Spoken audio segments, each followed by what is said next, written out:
Hello, everyone. Welcome to the Pathways to Family Wellness podcast. My name is Dr. Brendan Reardon, pediatric and family chiropractor. Joining me today, we've got two special guests. We've got Maryn Green and Jason Leister, who are going to be joining us. Thanks so much for being on the show. Great to be here. Yeah, thank you. Absolutely. I'll go ahead and read each of your bios. I know many of our listeners have either read your articles or might be familiar with your work separately, but I just want to read each of your bios to get our listeners a little more information. So, Maryn, we'll start with you. Maryn Green has been attending women as a midwife since 2009, first as a licensed midwife and now as a spiritual midwife that helps facilitate the ceremonies of birth and mothering for aligned women. Maryn is well known for her international association, the Indie Birth Association, which serves and educates women and midwives all over the world. She has written hundreds of blog posts about pregnancy, birth, midwifery as a spiritual process, radical birth, and mothering, and recorded almost 300 episodes of her podcast, Taking Back Birth, that encourages women and midwives to rethink what they have been taught and reconnect with ancient wisdom and the spiritual journey of it all. For a radical birth midwifery school, visit indiebirthmidwiferyschool.org. I'm sorry, I butchered that last piece. And then, Jason, we'll get your bio as well. Jason Leister is a recovering straight A sheep who spent the first 30 years of his life thinking, doing, and saying what he was told. One day he realized that virtually everything he'd been taught to be true was a lie. Since then, he's been on a journey searching for the truth about everything. He's the father of 10 children, is psychologically unemployable, and publishes the Sovereign Business Daily e-newsletter, where he writes about sovereignty, freedom, family, business, and living well outside the matrix. See more at sovereignbusiness.org. And just to speak to that, I do get those emails every day, and that's been a really neat source of wisdom. So again, thank you both for joining me here. Yeah, thank Oh, you. And for our listeners to know, you two are together and you have 10 children between the two of you as well, correct? And so far it's quiet. And So so we're off far it to a is good quiet. start. Yes. Where are the children? Yeah. That They're is, safe. yeah, They're exactly. just quiet. Yeah. Well, it is interesting, this idea of safety, right? It seems like so much of parenting is centered around this, this notion of like safety and security and things like that. And I know that, your path has been regarding parenting, and life in general has been, a little bit divergent than what some people may have gone about. So I'm curious, just to lead us off, if we can talk about, what the parenting journey was at the start for you, how things have evolved, some of the philosophies and basic tenets you might look at it now. I know that's a really broad, open-ended question, but we can open it up and just jump right in at any segment along our path there. We're gonna go. yeah, I'll start. Well, our oldest just turned 22 and she was kind of the test bunny, so I love her for that. She was born at the hospital, which is Hmm. different than most of her siblings, and yeah, we really weren't in a place back then to truly be curious or truly question. So I think that's real for many people out there, especially with their Hmm. first baby, right? It's like, well, this is how it goes. This is how you do it. This is how you have a baby. And so we did some of those things and learned from them, I think. And by the time the second came along, and I think each one after as well, the second really challenged us to do something different, to birth Hmm. differently, to parent differently. And then they all have in their own ways. I feel like once we opened up to that possibility that it could be different than what we had seen, it could be different than how we were raised. And our kids really led us through those transformations. They really are the most amazing teachers. So there's a million lessons in there. But Sure. yeah. I think it was when our first son Egan came along. So that was a couple years in. That's the first, and then maybe it took till he was 4 um, for me to realize that parenting was the art of growing yourself up. Mm. Hmm. And didn't have so much to do with the children as I was led to believe or thought Yeah. first, although they're very important, but they're mainly here to show you how to grow yourself up. And if you don't do that, then you give them gifts that they never asked for, and maybe they get to work on the stuff that you project onto them, Yeah. which is a terrible thing to do to your children. So I have discovered. So Yes. yeah, it was a very looking back, it was graceful. It didn't always feel graceful at the time when you would do stupid things and like realize this you were going down a dumb road here. Um, so they they were fairly gentle with us, I guess I would say, Yeah, sure. over the years. I don't know. I always joke that I don't know if we were in the advanced program or the remedial program, and I'm still not sure. Um, Yes. because some of the lessons are so glaringly obvious, Yeah. that you're like, how could I be so stupid? And then others are just really profound and amazing. And so Yeah. we've learned to kind of accept them all. Yeah, it is true, right? They're going to show us all these little unintegrated pieces of ourselves that we haven't quite processed yet. And if we choose not to be conscious of it, that's generational patterning. Do you feel like that's how things get passed down from one generation to the next? And then, you end up getting people that say, well, this is just, it's all in the family. This is, our family. We're a closed-minded family, or we're a family that does things this way because it's these different patterns that just get passed down from, or we're a family that, we're very concerned about whatever the quality or behavior might be, that it seems like it just gets passed from one generation to the next. Oh, yeah, definitely. In fact, I had a text conversation with my mom the other day, she is waking up in a lot of ways, but it was really interesting to mention the idea of like passing things down generationally that are emotional or spiritual or energetic. So one of our kids looked like he was developing an allergy to a certain food, and my dad had that experience growing up, and my mom just kept insisting like, but it's physical, it's passed down. You can't help an allergy. Yeah. And, I was very gentle with her. And by the end, she kind of got it, where I was like, yes, things are passed down and they do manifest physically, but like they're not physical at their core. Like, what was the belief? What was going on in his life? Anyway, it was a little above her Yeah. head, but I thought it was a good time to just like throw it in there. Why not? Sure. And I think Bruce Lipton would definitely agree with that, right? That's yeah. Yeah. That's right. That's right. And I think that for me, um, you can be one of two types of parents. The kind that believes in control, this like control template being installed in and around these kids, or you can be the one with the capacity to really accept whatever is happening and like work with that. Yeah. And I don't know how long it takes because I don't feel like we've done this with our children, but it was certainly done with me, to kind of beat down who they are with that control grid. Yeah. I don't think it takes that long because Yeah. they're wired to survive. And in that situation, them submitting becomes a survival technique. And you can't take back that emotional imprinting that you're not even aware of how they're receiving. Yep. And so certainly it's easy to pass your shit along because that's what we do when we've carried it so long and it really runs our life and we're not even aware of it. So when people ask questions like, how do I get my kid to blank? Yeah. Like that to me is just the wrong question. You're not even in the right universe Yep. for like developing a really strong and effective relationship with what is really this eternal spiritual being who happens to look like a child right now. And if anything, it's probably more connected at that point because there's not the, Closer to the the truth mountains of crap that have than been you piled are. on. Yeah. Yeah, exactly. Yeah. It's interesting. I just had a conversation before ours with Peter Gray. Are you familiar with his stuff? He does a lot of work around self-directed education. He's a Boston College professor who found himself in the unique situation where the conventional education system simply wasn't working for his child. And so he pulled them from school and pursued a more self-directed homeschool type of education. And because he's a research professor, he started researching all the different attributes of these kids going through that program. And it really, for him, led into this about face where he started looking at education quite a bit differently, and the attributes. But a lot of it was a lot of conventional education and parenting is based around this idea of control, right? We just need to control and put the right metrics in place, and you'll get the right output, right? You control in just the right way.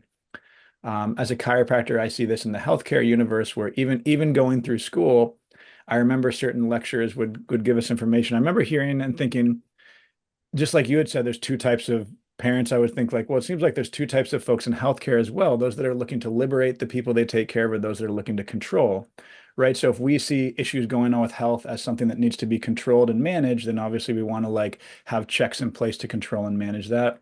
And perhaps in a crisis situation, that might be a really good thing if you've got an acute trauma or something like that. But for the vast majority of the issues people are going through, they're led through this idea of control as if like me as the doctor is the one who's conveying the healing onto them when absolutely it's the other way around. It's coming from the inside, and it's more like we're facilitators helping to facilitate this process, which is for whatever reason not unfolding to the best of its ability, but help it to unfold to the best of its ability. And I think that's on point to what you were saying with the parenting philosophy as well. Well, and it's hard, it's easy to lose track of, or I mean, no one tells you these things when you're growing up that this need to control, it's doesn't take too long before you realize that that's just born out of like your fear of a lot of things. Like Yeah, it connects deeply to like you need this kid to be this certain way so you can be okay, yeah. which is what we do in every area of our life when we're sleeping. And it's not a recipe for anything other than long-term misery. Where do you think it comes from aside from previous programming? If there is previous programming, but other if there's other spots it come from, do you think it's based upon like an evolutionarily misguided need for safety? Like for example, like if the child's not controlled, they're going to get eaten by a bear or eaten by a lion. If the child wanders out of the cave, something like that. Um, I'm curious if you have thoughts on that. You want to speak to that? I think that's possible. I mean, I don't think we're living collectively the way we could be living. Not that, the past was perfect or the way people used to live was perfect, but in a kind of community where maybe more people were taking care of these children collectively, right? Like the kids were even Yeah, together, or yeah, like I'd look after your kids and you'd have mine, or we'd share meals together. So there's definitely something to sort of the hyper awareness that we're all in the world all of the time, this like hyper vigilance. And yeah, I agree, right? You can see it at the playground with parents that like just can't let their kid like go play on yep, any of the things. Everything is watch what you do. You might fall down. yeah, yeah, yeah, And it's, yeah, I think it just speaks to like the nervous system dysregulation that is sort of inherent in our culture right. and the way we pass that down to the kids. Obviously, kids need us to co-regulate. They need us to be the safe, stable people in their lives. And so much undoing can happen for them emotionally and, even physically when they don't have that safety in the parents. So, we're all doing the best we can with that though, working on our own stuff to provide that. Sure. And I don't think that anybody teaches you uh, how to be whole by yourself. Because really, if you're looking out there for something, that means you're just not okay at the moment. And unless you develop the ability to do that, like the thing that you need is always, it might look different over the years, but the energetics aren't going to shift there. And so, certainly for much of my early life, that's what I was doing. I was not okay. I was not even aware that I was not okay. Didn't have the ability to make myself okay. Yes. So everything had to come out from out there and it had to appear. This is where I think the conditioning comes in a certain form for it to be okay for me. And so I had to control my way to get that to look that way, and then I could live. Yeah. And like Because that's your screwed up. emotional boundaries were so tight that it had to be a certain way or else it felt very insecure and unsafe, right? It was like That's a, right. yeah, yeah, that makes Like a my lot of credit sense. rating has got to be over 780 or like my Yeah. life is not okay. Yeah. Like that's just one Uh, silly example. right. Why Right. does I remember the first month that I sent a credit card payment in late when I was like 20 maybe. The visceral emotional response in my body Oh yeah. was embarrassing to look back on and say that that's what was going on. Like how Yeah. weak do you have to be? Right. I was Right. that weak. Yeah.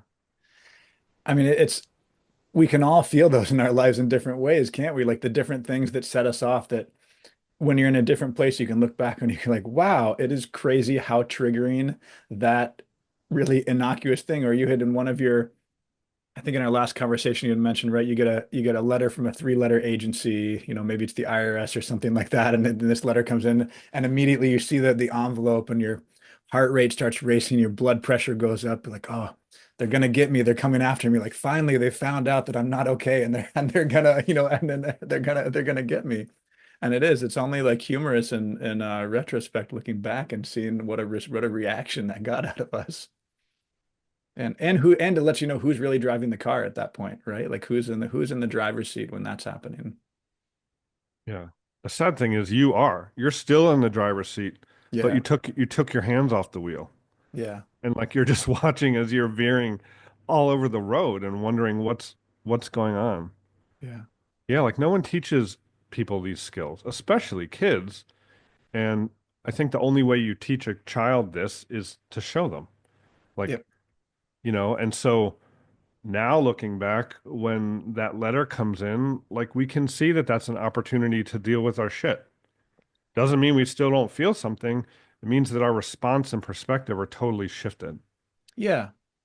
Yeah. Another book you had recommended, which I have since read through as well, and some of his work is Michael Brown's Presence Process. And that's an interesting one because that was it challenges you to stay with the energy of the experience. So, right. So when that letter comes in, there's going to be an energetic charge that comes with it. Um, And so noticing that sensation in the body and almost breathing into it and just in time it incorporates on its own. We don't have to think about it. In fact, the more we try to think about it, the longer it takes and the worse it gets. But just to like sit and be in the discomfort, right? Of like now my heart rate is high, my skin is flushed, I feel agitated, and just being with that as it comes up. Um, Because it's actually like the door to freedom is which what is you which discover. is so counter to everything we've been taught, right? I mean that how could this be the door to freedom, right? It sounds so counter, but and yet it is, yeah. Um, And in parenting, it's easy to notice how we all, I'm sure, have tried to keep our kids from feeling sometimes, right? Like our 4-year-old had a tantrum this morning about God knows what. And you want to control that. You want to tell them to stop or try to appease it or what would make it better rather than just letting that energy move through in the ways that it needs to. And I think that's really, really important to bring kids, not we don't have to bring them actually to notice when they are really in their bodies and when things need to happen like that, and to learn to hold space for that. It kind of circles back around to the control, I suppose. yeah, that's interesting. And oh, go ahead, Jason. Were you going to say something? No, no, no. Go Okay. ahead. Yeah, saying have you noticed that, so as you've, gotten more comfortable with being present with this, have you noticed a certain stability that has come through that over time in the sense that like for us, for each of our kids, I feel like they've gotten slightly different versions of us. We've got three kids right now, almost 11, 7, and 2.5. And with each of them, our parent, it's not like it's happens overnight, but our styles have just evolved over time as we've gotten more comfortable with certain things. And so do you find that like the ambient level of tension is less in the household because all these different children are more calibrated in, or is there still, a huge amount of chaos, or has the energy changed at all? Is it just different in how you're addressing it? Does it make sense what I'm asking? Yeah. Like, is more crazier? Is that what you're Well, is asking? more crazier or is more because of where you're both at and you're able to hold more? Is it more stable because there's more stability, there's more stability in the whole unit itself. Does that make sense? Like the whole family unit because there's more stable beings as a part of the family unit. Oh, yeah, definitely. I think, again, speaking of like the nervous system regulation and working on those things in ourselves, of course, you can just hold space better and I think provide an atmosphere that is relatively calm. And I think most days that's pretty right on. Even sometimes somebody will remark in our family, like, it doesn't feel like we have this many kids, right? Because sometimes the energy is just Yeah. settled enough. And, I think there's a lot of other things, us both being home working, the kids being home, not going to school. creating that consistent environment. I think that's one of the biggest challenges is Yep. that this is their stability. They don't go somewhere else for that. They don't just come home to that on the weekends.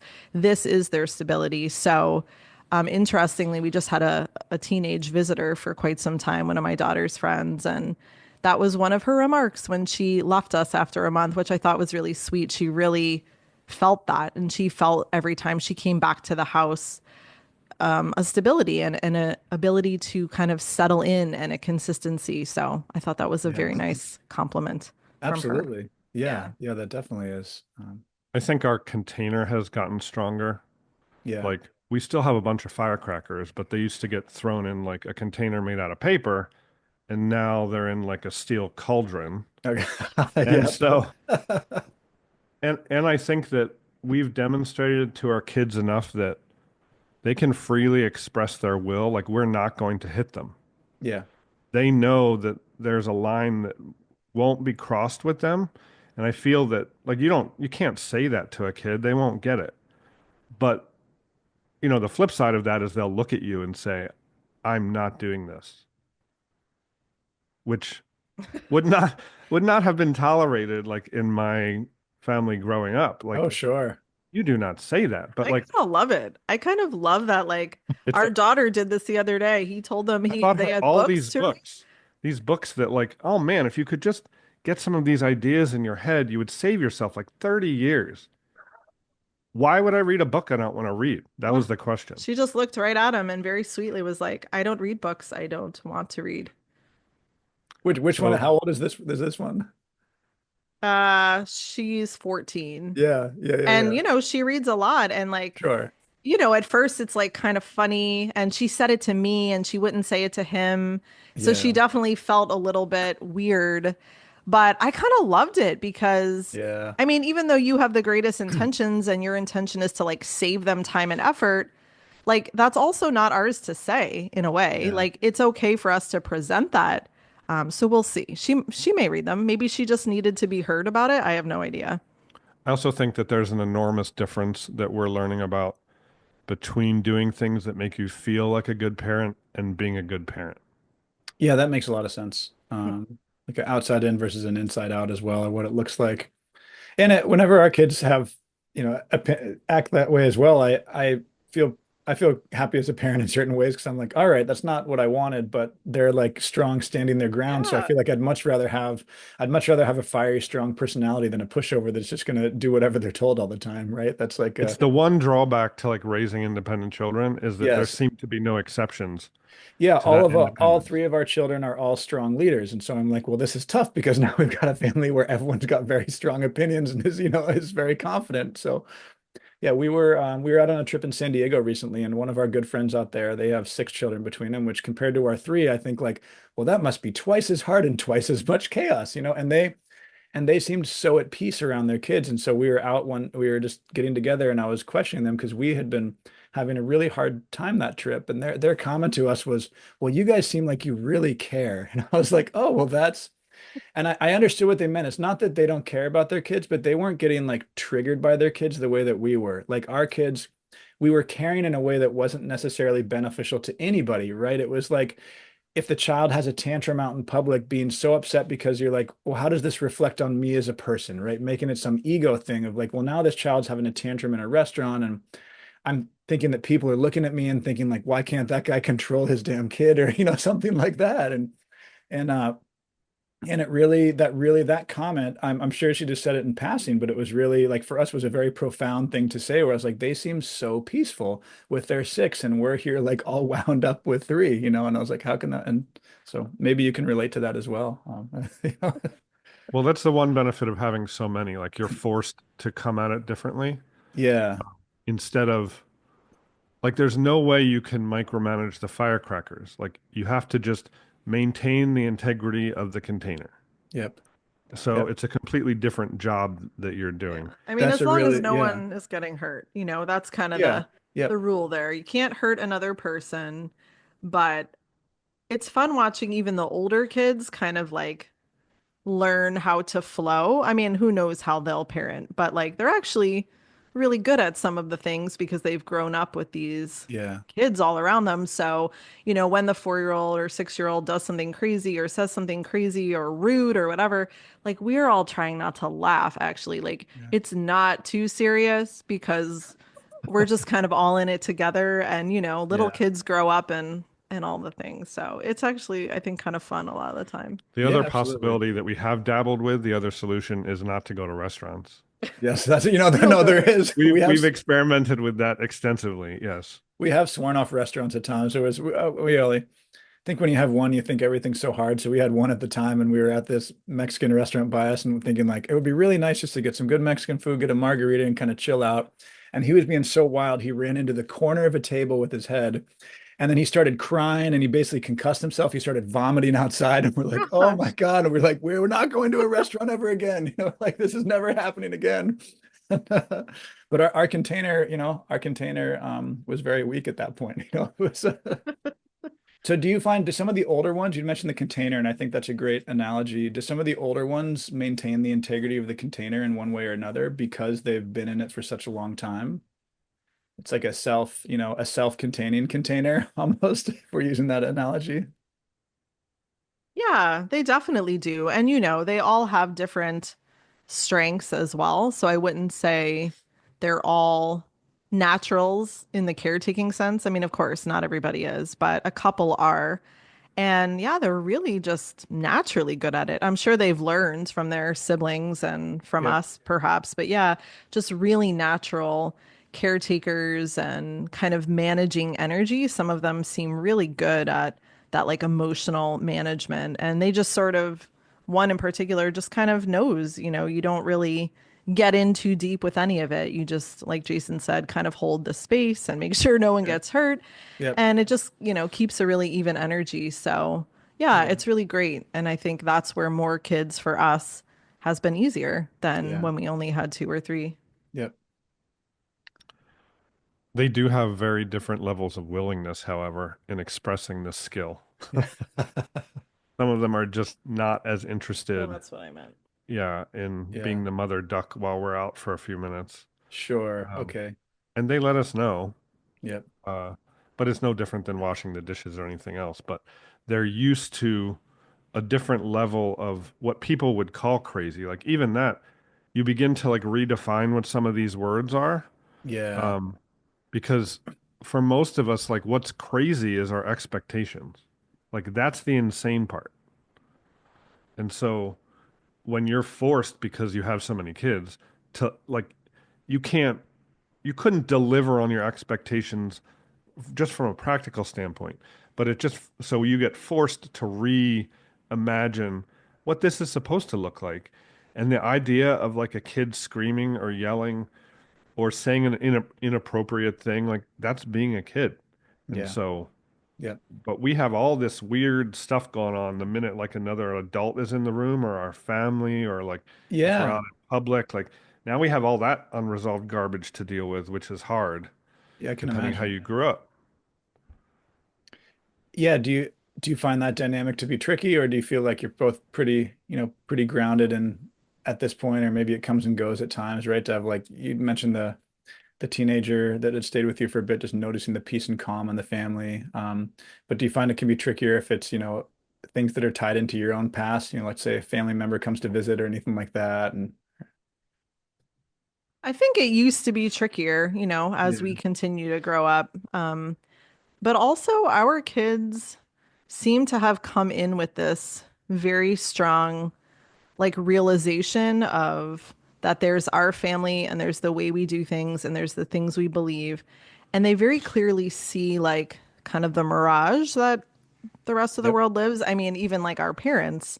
yep, So when they would come to visit, we've not had like super weird stuff because my kids can like feel the boundary between what is okay there and what would be too weird. And I always okay, found that so interesting, even as young kids, that they could like manage that and understand that. And I think it's because they are so energetically yeah. sensitive. So They know Even where the before they muscle could put works. words Yeah. to it, right? Before they would be able to put words to yeah, something like that. Yeah. yeah, they just have known what to say or do and kind of kept it. in a place that was comfortable for everybody, like Yep. still to this day. So, Like yeah. if an older person says an idea that is just their belief, like they'll like I would say, well, it sounds like you got it all figured out. That's great. But they communicate the same, they acknowledge that as being right for them Yeah. and they don't push it. They don't say, "Well, daddy says that," or any of that. And like we didn't Yeah. teach them that. They Yeah. came with all of that somehow. Yeah. That's interesting. And our kids have it. Like for us, the each of our kids has forced us to grow up in different ways. And so I'm so grateful for that, right? Like it's like each one, there's different things that aren't quite integrated that emerge that I couldn't possibly have predicted beforehand going into it. Like with each of our kids, the different things I've had to work on, there's no way I would have known Uh-uh. about those. But as we got more kids, it became glaringly obvious. Certain things, like my difficulty managing time, right? Like as each child has shown up, it's like, oh wow, this is becoming a very pronounced issue. There's like certain things that are, as the children show up, become like more glaringly obvious with each one. Like I can only imagine what the journey's been like with having the number that you have on that way. We're in school all the time, All the basically. time. Yeah. Well, and I think it's such a neat perspective because I think a lot of people look at this like, oh, I can't wait till the kids are old enough where they can all be in school and I can send them out of the house and then finally I'll get my time back and my life back, and it's just like this like clicking of the ticking of the clock waiting for that time when that happens when like, well, then I'll have my freedom. But I think that all harkens to this idea that if something outside changes, then things will be easier on the inside as well. Yeah, I've never heard someone express, "Oh, I have 30 children. I love my me time." Like, though, there seems to be like, if you have this configuration, you can't have these other things. Yep. But like, we have a lot of kids and we have a lot of freedom and we Yeah. have plenty of me time Yep. and like all of it can exist together. Yep. And it's very weird that we would be conditioned to think that these creations of ours are somehow a hindrance to us being us. And Yeah. a lot of people could probably look at their life and say, but X, Y, and Z, but like that's what we allow and tolerate. Yeah. That's what we've been taught to do. Yeah, No. that's oh go ahead, man. No, I was just gonna say again that like that model, whatever you want to call it, like where kids go away to school, it just never intuitively appealed to me, even though I was a kid that was sent away to school. So I don't know where that came from exactly, but it does destabilize the family, and that's like a whole other topic. So people can do that, that's their choice. But I think it's like a self-fulfilling prophecy. So if you're going to send your kids away and someone else is essentially going to raise them, you start to hit points where it's like, I imagine, there's more tension or like you don't recognize your child in certain ways or you know what I mean? Like, so it starts to Hmm. become more uncomfortable. And then you're grateful. I mean, I hear it all around like, oh my God, I can't wait till they go back after a break. Yeah.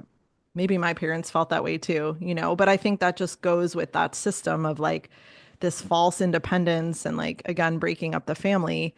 We're home together all the time, which I'm not saying it's 100% rainbows and unicorns all the time. We all have our limits. We all need our own time, but I think learning to figure that out within a family, those are such great skills that will serve them probably their Yep. whole lives.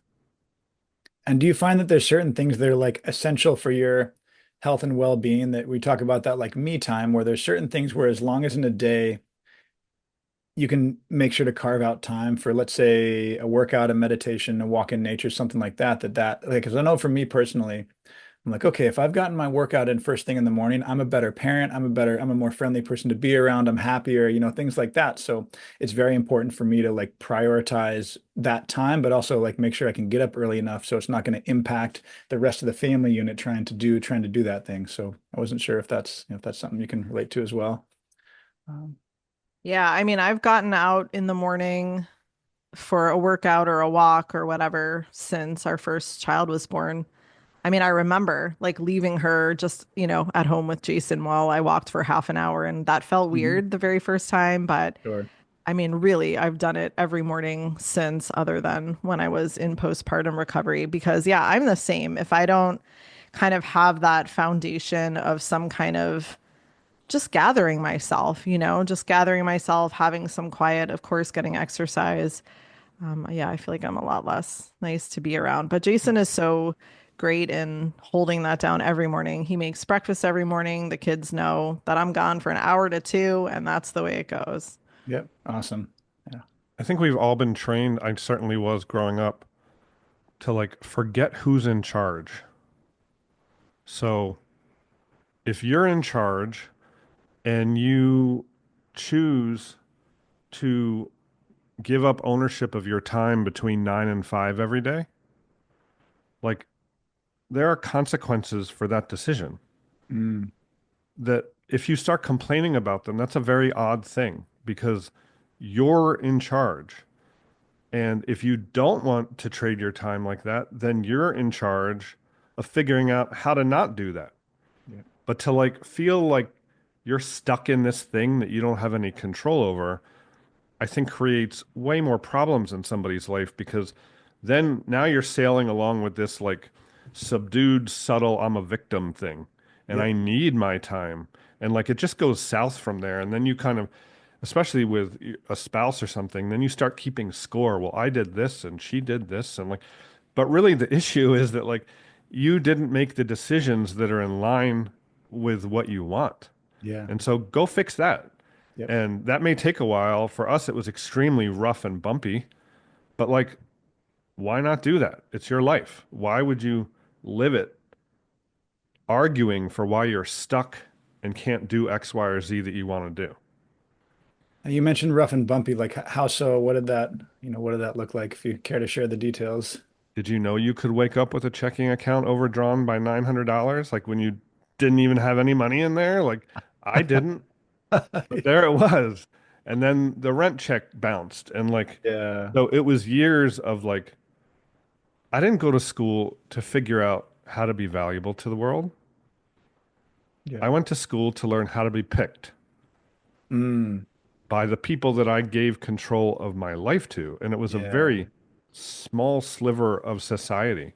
So I had zero skills in the how to transform my magic into food on the table. I had to learn all of that. Yep. And me being me, I blew up my world, so I had to learn. So like there was no smooth like once my side hustle like earns enough money, I'm gonna quit my job. Like Yeah. that's just not how it happened. Yep. Not Yep. everybody has to blow things up, but that propelled me to do it. I think a lot of us do. That's how it has to be for me. I have to learn by making mistakes. Yeah. Case in point, our outdoor shower recently blew a gasket because I didn't take it down in time for the cold weather. So, and I was curious. I was like, well, what temperature will this sustain itself at? And I was like, oh, below 20. Looks like that's it. It's like, okay. What a neat science experiment that was. No, it was a good learning experience. Yeah. Yeah, I was able to find out where the weak point was, and now I won't make that mistake again. So even though the plumber told me you need to take it off before it's freezing, I was like, yeah, but maybe I can keep it up and take some showers when it's still real cold out and outside. That'll be real nice. And nope, not There's below so 20. I think so many parenting problems, then they're just symptoms of the real problem, which is people are either made or are tolerating decisions that aren't in line with the life they really want. Yeah, I And think I think much of the resentment that people feel in one form or another could probably draw back to that, don't you think? I mean, I know that, when I think about the times I've had most of the hard time, that's usually what the centering issue probably is, being off purpose in some way like that. yeah, and it really sucks when you realize the only person to blame really is the guy in the mirror. Like that is not something that we're trained to accept readily. Yeah. You turn on the TV, everybody's blamed for something, Hmm. and that's what we're trained to do because that's how you get 8 billion people to give their power away. Yeah. Yep. Yeah, that's powerful. Now, with that, what I want to jump into a little bit is, we talked about some manifestation in the past. I'm wondering if you want to, we talk about giving our power away, manifesting the things that you truly want to create. We spent some time speaking about that with regard to masculinity when we first spoke over a year and a half ago. Now, you talked about that rough transition between realizing you were in the driver's seat. You were in the driver's seat, but realizing you were in the driver's seat. Now, and for each of you as well, Maryn, maybe your path is a little bit different as well. And so maybe Maryn, we could start with you if we could, but you'd mentioned a transition. Your first child was born in the hospital, and then you did things differently after that. Was that because it simply wasn't, the way that that unfolded was not how you wanted things to be? Was there any specifics around that, or you knew that this wasn't in alignment with your highest good? I'm curious how that shift happened. I think to start, it was just a feeling of wrongness in some ways. So, she was born in a hospital. I always say the birth was okay. I mean, it was fine.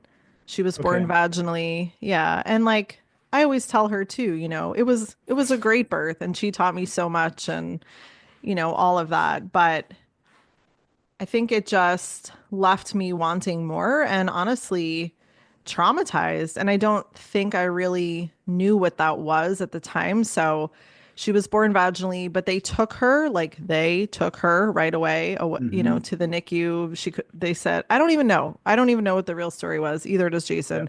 But they took her for a couple of hours and I guess I didn't realize how traumatizing that was until our second was almost born. And I was sitting in our living room with our doula. We were actually planning another hospital birth, and it just kind of hit me. And I just sat there crying. And I realized I didn't really care what they did to me, but it was this huge awareness around, but do not touch my baby. Do not Mm-hmm. take my baby. Mm-hmm. And yeah, I mean, it's so hard to not have regrets about the way it did go down the first time, but it led, of course, to this beautiful path of midwifery and, you know, all of their births being so beautiful and attachment and the benefits of bonding and like all of these beautiful things that I think play into almost every single conversation we've even had today. Like, if more Mm-hmm. people were born that way, they wouldn't even be dealing with some of the things they Sure. deal with. So, yeah, it started as just this like personal thing. And I think in a lot of ways has morphed into one of my reasons for being here. One of my missions is to, help educate and prepare women and families and welcome in these babies that want to be born that way, because I think that truly is the future. That is like the beautiful, healthy new earth we're all imagining. It definitely starts with birth and probably before. Yeah. And at what point between which children did you decide you were going to be a midwife yourself? So it was right after that second birth. Right after this. Okay. Yeah. Yeah, he was only 4 months old, and I began a midwifery apprenticeship, which is crazy in hindsight. It was kind of just thrown at me. I wasn't looking for one. I actually didn't even know what it was, but I was offered one by this friend of our midwife, and I thought, okay. I mean, I was a musician, so what did I really know about birth or anything? I knew nothing other than my Hmm. own two experiences. So yeah, the universe really threw me into that. And, when I even think of manifesting, like I do believe in that power to create. And then I also think it's really amazing just where life brings us that we seemingly have no idea we need to be. As a former musician, both of us, like we never would have imagined we'd have 10 children. That was never in the plan. We did not try to manifest that. It just was where our path needed to go. And I love that. I love the unknown, even though, yeah, the uncertainty is always part of the human experience too, right? The mystery of like, Sure. where will this go and what am I meant to do, rather than thinking we do control every aspect, because I definitely don't think we do. What do you think your response would be if someone had gone back to you from 20 to 20, let's say 25 years ago and said, here's what your life 25 years from now is going to look like and laid out all these, like, what would your response then have been? I asked them how expensive the drugs were.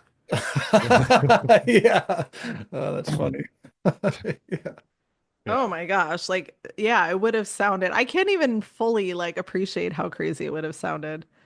I mean, in every way, in every single way, from how we live to, yes, the number of kids to to all of it. I mean, we were Yeah. completely different people back then. So And now, Maryn, while you're getting midwifery started, Jason, are you launching your business at the same time, or is this all happening around the same time when that's going on? Yeah, I started maybe a year or two before that, Okay. officially hitting bottom working at a car lot, is Okay. how I like to tell it. And then after that, I started like computer consulting, Okay. going around businesses in Chicago, helping them with their computers. Okay. Yeah. And yeah, that was kind of, when we were living without a net. Yep. Um, but we were breaking through these things that, like, all I ever heard growing up from my parents was, when you get a health insurance plan, make sure there's maternity insurance. And looking back at that as like a piece of life wisdom to be passed down to your children just makes me chuckle. Yeah. But like that was a prime directive. That's where I was. So all of these events just catapulted us through these conceptual prisons, really, Yeah. until we were like, this is so stupid. And then we were starting to ask ourselves, like, what else is stupid? And we realized everything was. And so our whole life just kind of started reorganizing itself from that point forward. What a gift for your kids that were alive at that time to be able to be around for that. What an interesting thing. Do any of them have a conscious memory of some of those times? they do actually. Mhm. It's really interesting. I'd say the oldest three definitely do. In fact, it was just yesterday that the 18-year-old was saying to the little kids, she was saying it in a nice way, but basically she was like, "You guys are so spoiled." She was like, "When we were little, when When we we were were like little, yeah. those, yeah, when we were little, we walked a million miles in the snow." No, Just to she was get a bagel. That's all we could afford. yeah, she's like, when we were little, we had to take turns once in a while, like being bought a toy. And, they actually say it with such love. Like, my oldest daughter is like, I'm glad we grew up that way. Like, I don't have bad memories of it. She has Yeah. what she says are nice memories. But yeah, it was way, way different. And I was living an on-call life for most of all of their childhoods, except for Hmm. these last few. So there's also that huge difference. Like they just grew up in a really different way. Like Jason was their person, their always home person. Hmm. They never knew like if I would be at a birth or if we planned to do something, if that would actually happen. And, they may have things to say about that. I'm sure they do, but I think it also was really cool to see how it's taught them like just flexibility and some different things. So it's been kind of like Yeah. different lifetimes throughout the 10 in a sense, just based on how we've changed. Yeah. That's fascinating to hear the conversations between the older ones and the younger ones as well. Yeah. I mean, and that would be a sweet memory, wouldn't it? If there's such a scarcity around the toy, in that example of like, then there would be so much appreciation around something like that, where, if there's just toys all the time for no good reason, then it would be a different, not, I'm not saying that's it, but just as a contrast to that, it would be a very different level of appreciation for that. Yeah. Yeah, and like even just that the youngest kids now have all of these siblings, like that's another different dynamic, right? Yeah. When the three oldest were little, that's all they had. They had each other and they were kind of their collective little group. But now it's not that the little kids are, necessarily spoiled in ways of like being bought stuff, although they probably are. It's that they have so much attention. They have so many people around them that are Hmm. caring for them and yeah, it's so different for them. I don't know what it's like to be the youngest of 10, like how Yeah. that feels for him, but there's Yeah. always someone paying attention to him. How many brothers and sisters do you each have?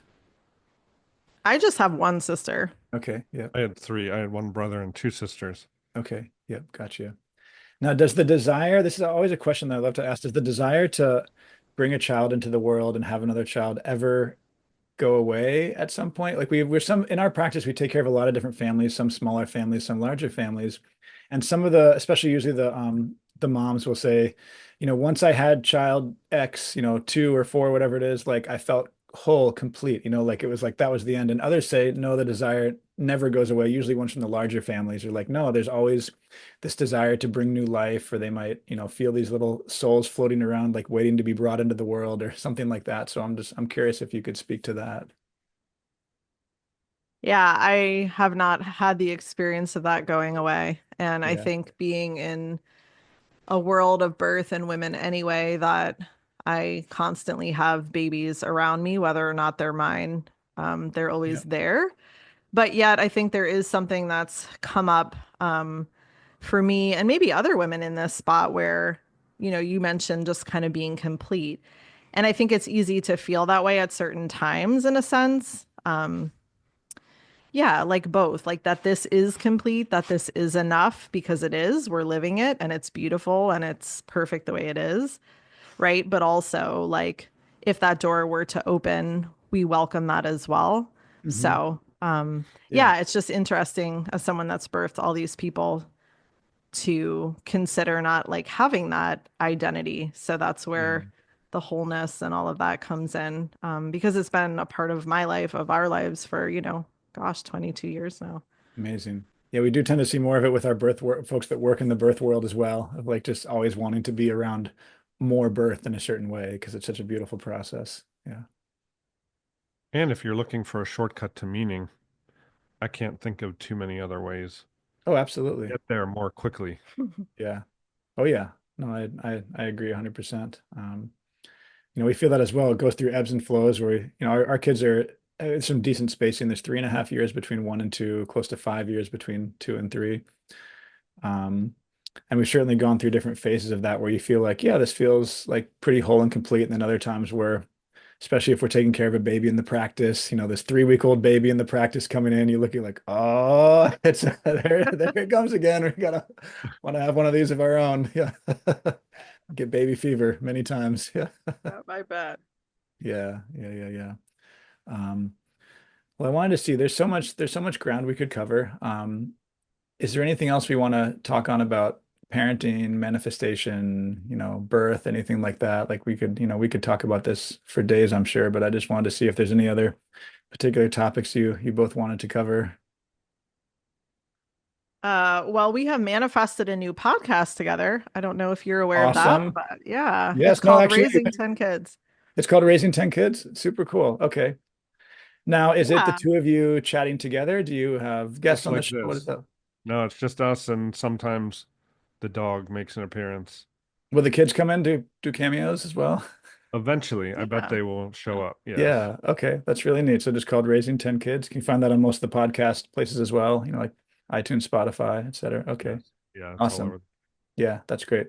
Well, I think you two are a living example of possibilities. I think it's really cool to get a chance to connect with you. I know, Jason, we had a conversation that was really a turning point for me in a lot of powerful ways. So, I Yeah, that's think just being able to hold the space like you hold and share from the place of what you've lived through is something that's so powerful because I think it really expands the field of possibilities. Similar in the way that when we were with my friend in San Diego that has the 6 kids, we're just watching their dynamic unfold.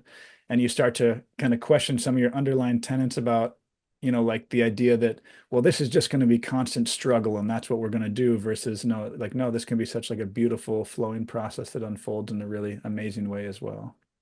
So, yeah. It's the journey is way less about becoming more and way more about removing all these stupid fake limits that we yeah. have put around who we are. Like everybody's capable of amazing things.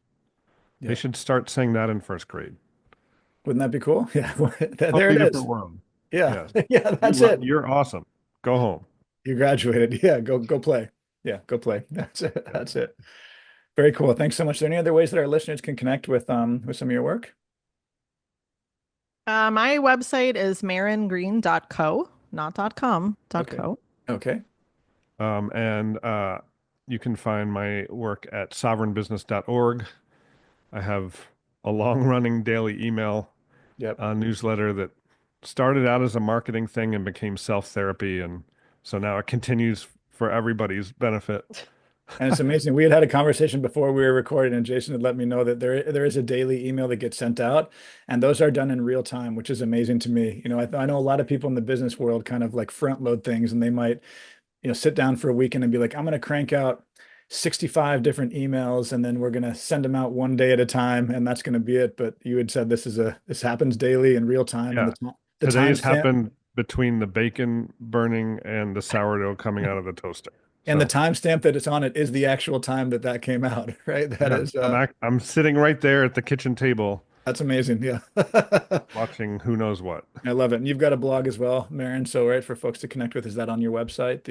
Yep, that's on my website, and I offer sessions for women, in all areas of life around somatics and, pregnancy care and all that good stuff. Beautiful. I love it. Well, thanks so much again. Look forward to connecting again in the future. Take care, you Awesome. two. Thank Thank you. you. Bye bye.